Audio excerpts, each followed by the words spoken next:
distinguished delegates, distinguished panelists, and distinguished organizers of SIIP.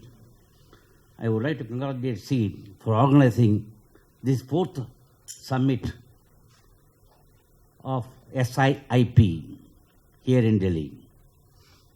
The topic chosen is extremely important, and I am delighted to participate in this. I am from Chennai. I landed this morning from Chennai. Today is the last day for admission process under single window system in Tamil Nadu. Situation is really appalling, distressing, dismal. There are more than 181,000 seats in Tamil Nadu under single window system across the colleges. As on today, just 71,000 student seats have been filled up. More than 1.1 lakh seats are going a-begging. What is true in respect of Tamil Nadu is also true in respect of many parts of the country, with solitary exceptions here and there. Exceptions are there, but they are exceptions. They are not rule. There is a crisis atmosphere in the engineering education system as on today. Why? There are two factors. One, supply outstrip demand. Two, there is no ROI. Why there is no ROI? There is no ROI because educational institutions of the country, especially engineering educational institutions of the country, are not relevant to the stakeholders.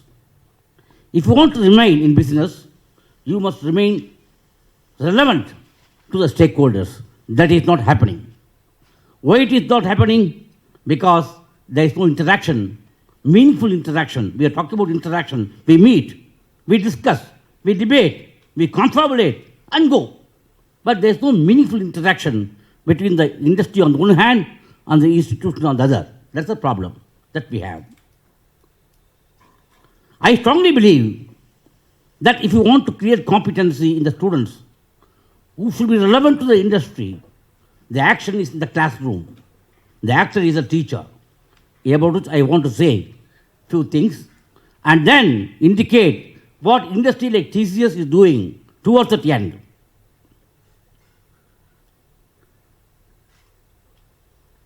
If you look at the scenario, what is happening in the classroom is really dismal, depressing. I have visited many colleges, asked several faculty members, and I found no answer adequate enough to satisfy me.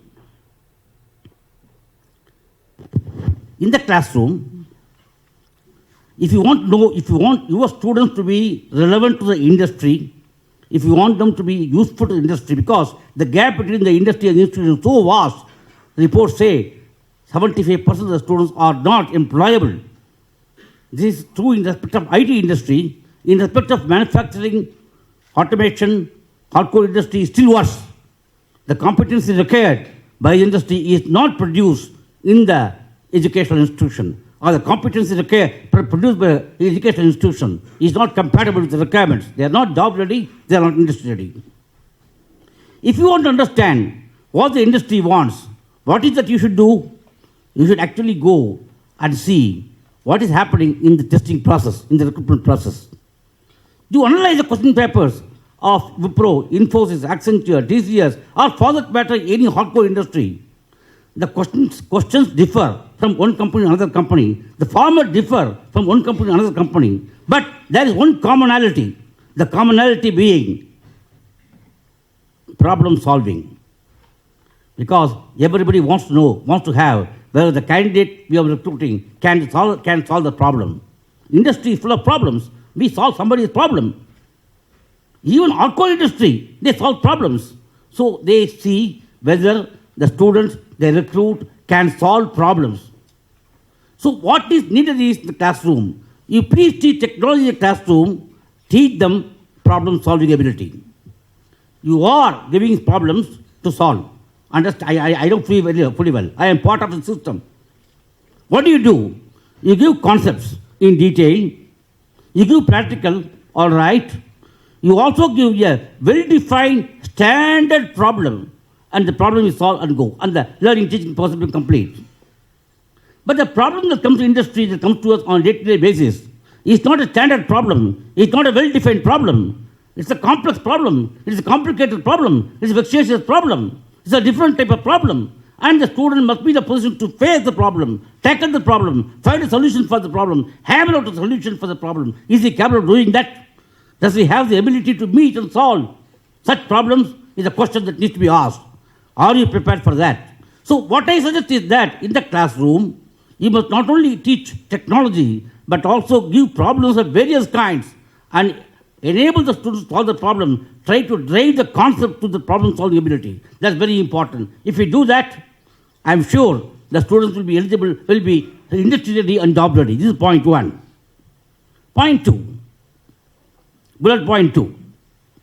Today, about 10 technologies are there dominating the entire scenario. Cloud computing, IoT, Internet of Things, which is going to throw up about 3.5 lakh job opportunities in the next 3 years' time. Cognitive computing, computer learns as it delivers. IoT is machine speaks to machine. Social media computing, artificial robotics, 3D printing, electric motor, wearable devices, so on and so forth. They are all there. But 5 years down the line, 10 years down the line, they will vanish and some other technology will come. At that point of time, I can't come and ask the teacher to teach new technology. It's not possible. So what is that needs to be done?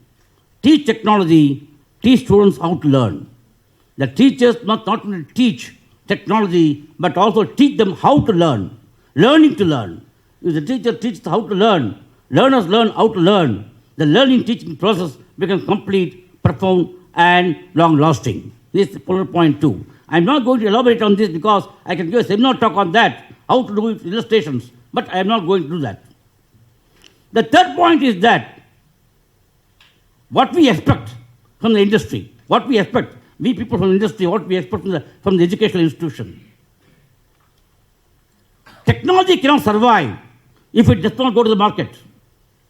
Market cannot survive if it does not have technology. This is a fundamental truism, axiomatic truism. You develop a new thing, incubate a new thing, innovate something, invent something, incubate something, and keep it in the lab. If it does not go to the market, it has no relevance at all. So it must go to the market. Market also adopts technology. Snapdeal, Amazon, Google, take anything. We need only banking. We don't need banks. We need banking, not banks. Technology enables that. So in the market also adopts technology. So what does it mean to teachers like you? It means you teach technology, but teach business also. Don't tell me that you don't have time. You're only one click away from knowledge. All you have to go to the computer, download and find out what is happening there. Give a tip of it. Make the students aware. If you do this, you'll go there. This is a scenario there. Opportunities there. Motivate them. Because when it comes to campus interview or off-campus interview, we not only ask questions related to technology, we also try to find out what do you understand about market potentiality and how far they are inquisitive to understand where they are going to make the career. This is something which you want to do that. Fourth is that teach technology, but use technology to teach. The classroom is designed in a particular fashion. The visual media is placed in a particular position, and the interactive board is there. The absorption capacity of the student goes with 33%, says a study. So use technology. You must use technology to teach the students, to go to the students. Fourth point. Fifth bullet point, which I want to give to you is this. Teach technology, teach also system thinking. System thinking was designed by Stanford University some 50 years ago, but still relevant. It makes a holistic thought process. And it makes the people, the quality of the students you are going to produce will be vastly different from what you are producing now. So this must be inculcated. Teach technology and make the students think, creative thinking. If this is done in the classroom, integrated in the classroom, I understand your difficulty. I got definite credit, 140, 150, 170 credits you have to do 15 hours time in 4 years period. You have to cover the portion, you have to finish the lessons, you have to evaluate the scripts, so on and so forth, all this there. But the revolution will take place in the classroom, we don't bother about it. Minimum of concepts, maximum of problem solving. Fine-tune the delivery system, how to get it. Interaction with the industry is absolutely essential. That's what we are doing in the TCS. I want to give the TCS model. We have two tools. What is called academic interface program. The other is called accreditation program. Both the things are useful in developing the institutions. Jack up the competency level so that they come to the grade and we go and look at them for campus recruitment. The accreditation program has got 13 major parameters. Can be classified into 4 major heads. The first is that what type of raw material you get into the system? What type of students are getting into the system? The academic profile we try to analyze because your students are your raw material. If the raw material is good, the finished product will be good. Therefore, we expect if the student, if the college or if the institution is able to gravitate best of the brains, that institution must be good. If the raw material is good, the finished product is bound to be good. So we look at this aspect. Next step, what do? We look at the raw material. We also look at what is the value to add to the raw material. The process. What type of faculty you have, what type of infrastructural facilities you have, academic infrastructure facilities like labs, classrooms, library, digital library, so on and so forth, communication infrastructure, computing facilities, so on and so forth, we see that. And then learning teaching process. What type of methodology you adopt in learning teaching process? What type of methodology you adopt in evaluation process? And how do the teachers write this academic course file? And how do they do the academic audit? This we try to find out. So we try to find out, and then process is done.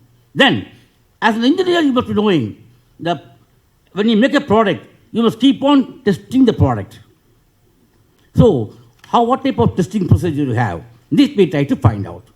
Ultimately, we analyze the things and find out whether the raw material is good, teachers are good, learning teaching process is good, the academic infrastructure is good, the entire process of building competence is good, and finally the product is good. That we try to ascertain and then evaluate. And if you get above 700 on a scale of 1,000, you get accredited. At C level, 750. At B level, 800 A level, 850 A plus level. This is how we try to evaluate. In the whole scenario, when we insist on this type of parameters, most of the institutions which take accreditation TCS, they check at the competency. We have done it, we have seen it. They come at a particular point of time, ask for accreditation. We tell them, do you have this, do you have this, do you have this?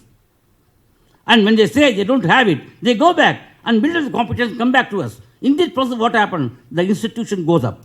Then we also go and tell them what type of teaching methodology you have. We try to give them the input required from the industry, and they build up the competency on the line suggested by us. And we have enhanced the quality of the colleges through this methodology, and we also started benefit because we want good colleges, we want good students, and in the process, we also get good catchment area. In the industrial engineering, you know very well that there's a chapter called vendor rating and vendor development. No industry produces a complete product by itself. They outsource the components. So they go and build the competency in the vendor. Tell them, I want this. They give the design. They give the methodology. They prescribe various parameters and tell them, you produce on this line. Support them, mentor them, give them finance, give them support, technical support, all these things, and also to produce this. Why? Because success of the mother industry depends upon the successful carry out of the vendor industry. Similarly, the relationship between you and us, you are a vendor, I am a vendee, you are a purchaser, you are the seller and the purchaser. I must come and tell you what I need. This is what we do to the accreditation program.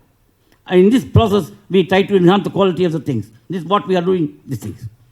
The academic interface program that we have is another effective tool. We deploy it in all the colleges accredited by us. What do? There are 13 parameters, activities listed in that. It can be classified into 4 major heads. One is knowledge transfer. What do? We conduct workshops for the students. We conduct faculty development for the students. We sit in the board of studies. We sit in the academic councils. We invite professors sabbatical to TCS. We send our people to conduct 2 credit program, 3 credit program, 4 credit program, so on and so forth. We try to do it.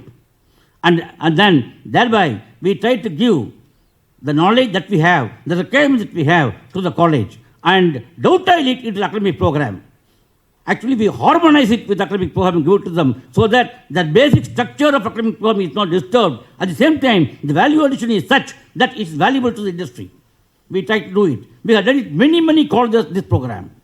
Faculty development program, we have conducted number of things. In fact, we have conducted programs in each areas, and these have been picked up by the faculty members for the PhD programs. We also conduct programs on teaching methodology. We have a Tata Educational Excellence model, which we propagate. This is how we try to build up competency in the things. Plus, we give internship for the students. Again, knowledge addition. We organize industrial visits. All these things we do. We also have a lot of mindshare programs with various colleges. We have a campus commune, a social media platform through which we propagate what is required by the industry to the student community that goes to them. Any student across the country, irrespective of the fact whether the college is accredited or not, all the colleges, all the students at all levels are eligible to apply for campus commune, see through the things and find out what is happening in the industry. This is how we try to propagate our ideas to them so that they can enhance the quality of competency. Second important thing under the second bullet point on academic interface program is recognition of talent and rewarding talented people. We make TCS Best Student Award, Best Student Project Award. And third important bullet point under the academic interface program is as follows. You conduct workshop, symposia, seminar, conferences, national, international, so on and so forth. We lend our support. How do we lend our support? Intellectual support we offer, financial support we offer. We sit in the advisory committee and try to conduct it. We send chief guest. We try to share knowledge. Apart from that, we also have various fora where we meet people from academic institutions at periodic level, exchange ideas. This is how we try to do it. The whole thing hinges upon the fact that the continuous interaction for meaningful action, for productive action, is absolutely essential, and forum of this kind is an ideal thing to do that thing. I'm really happy about it. Wish you all the best.